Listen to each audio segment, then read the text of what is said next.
Teacher Reader here with a new story for you today.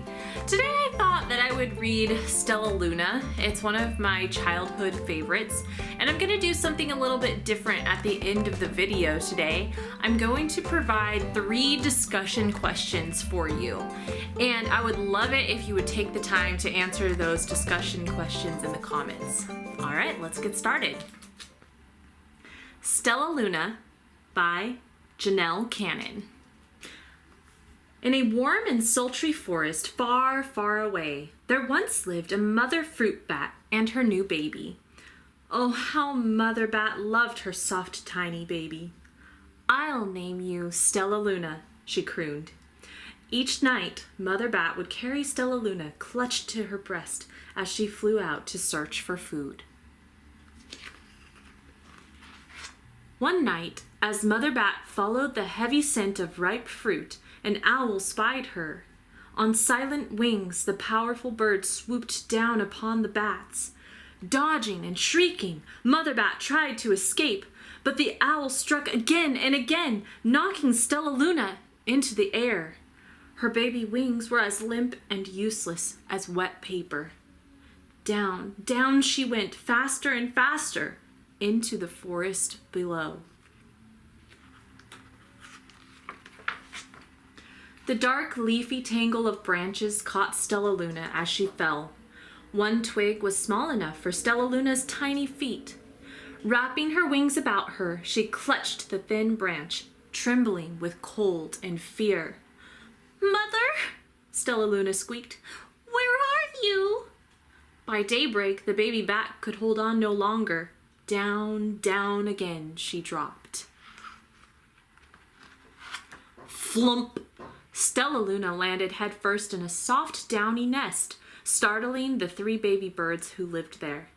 Stellaluna quickly clambered from the nest and hung out of sight below it. She listened to the babble of the 3 birds.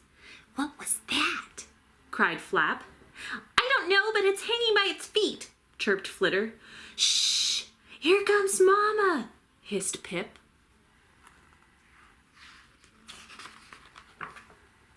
Many, many times that day, Mama Bird flew away, always returning with food for her babies.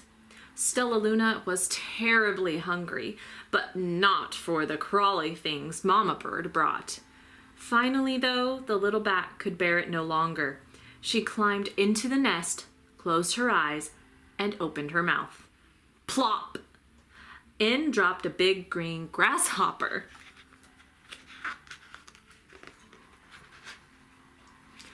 Stellaluna learned to be like the birds. She stayed awake all day and slept at night. She ate bugs, even though they tasted awful. Her bat ways were quickly disappearing, except for one thing. Stellaluna still liked to sleep hanging by her feet. Once, when Mama was away, the curious baby birds decided to try it too. When Mama Bird came home, she saw 8 tiny feet gripping the edge of the nest. "Eek!" she cried. "Get back up here this instant! You're going to fall and break your necks!" The birds clambered back into the nest, but Mama Bird stopped Stellaluna. "You are teaching my children to do bad things. I will not let you back into this nest unless you promise to obey all the rules of this house." Stellaluna promised. She ate bugs without making faces. She slept in the nest at night, and she didn't hang by her feet. Stellaluna behaved as a good bird should. All the babies grew quickly. Soon the nest became crowded. Mama Bird told them it was time to learn to fly. One by one, Pip, Flitter, Flap, and Stellaluna jumped from the nest. Their wings worked! "I'm just like them," thought Stellaluna. "I can fly too." Pip, Flitter, and Flap landed gracefully on a branch. Stellaluna tried to do the same. How embarrassing.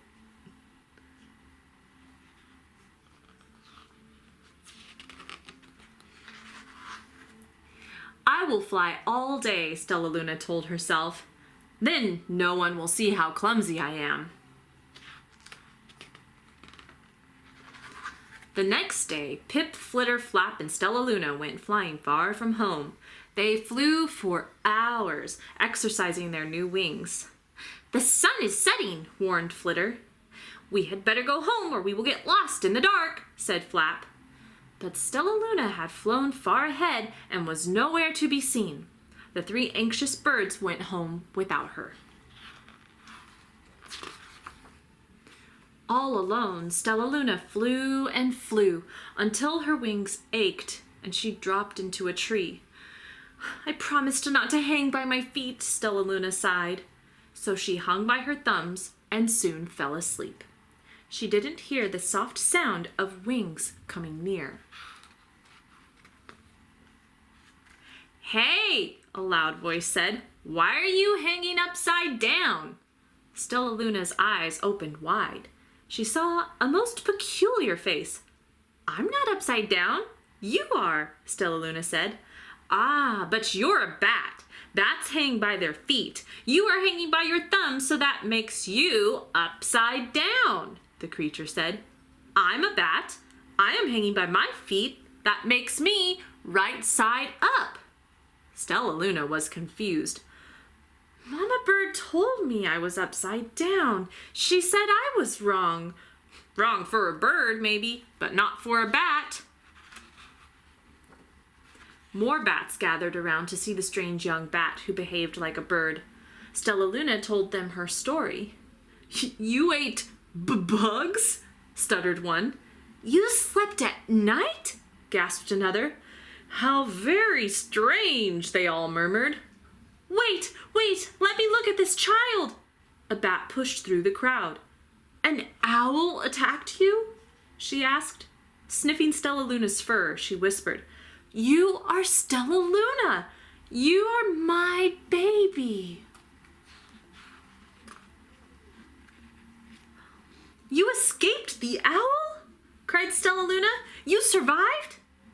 "Yes," said Mother Bat as she wrapped her wings around Stellaluna. "Come with me and I'll show you where to find the most delicious fruit. You'll never have to eat another bug as long as you live."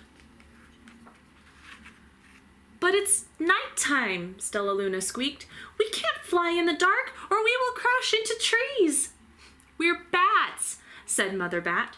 "We can see in darkness. Come with us." Stellaluna was afraid, but she let go of the tree and dropped into the deep blue sky. Stellaluna could see. She felt as though rays of light shone from her eyes. She was able to see everything in her path. Soon the bats found a mango tree, and Stellaluna ate as much of the fruit as she could hold. "I'll never eat another bug as long as I live," cheered Stellaluna as she stuffed herself full. "I must tell Pip, Flitter, and Flap." The next day, Stellaluna went to visit the birds. "Come with me and meet my bat family," said Stellaluna. "Okay, let's go," agreed Pip. "They hang by their feet and they fly at night and they eat the best food in the world," Stellaluna explained to the birds on the way. As the birds flew among the bats, Flap said, "I feel upside down here."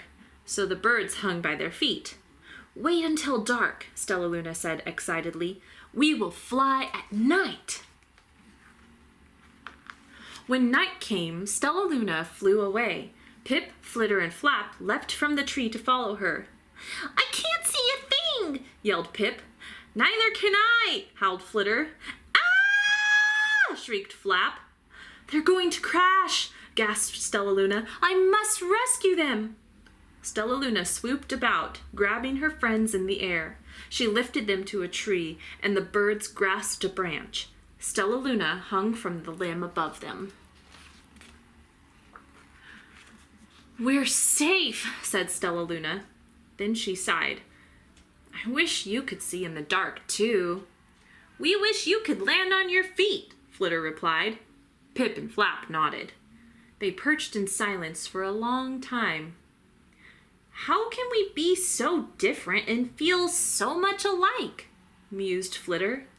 And how can we feel so different and be so much alike? Wondered Pip. I think this is quite a mystery, Flap chirped. I agree, said Stellaluna. But we're friends, and that's a fact. Here are some discussion questions that you can consider after listening to the story. Number 1. There are several instances of onomatopoeia in Stellaluna. What are 2 examples? Go back and take a listen and maybe you'll find one. Number 2. How are Stellaluna and her bird friends different? How are they alike? Number 3. What is the central message of this story? How do you know? I would love to see your answers to these discussion questions in the comments. If you enjoyed today's story, feel free to subscribe to my channel, and as always, if you have any suggestions for books that you would like to hear read aloud, just comment below and I'll check it out. That's all from Teacher Reader for today. I'll see you next time. Bye!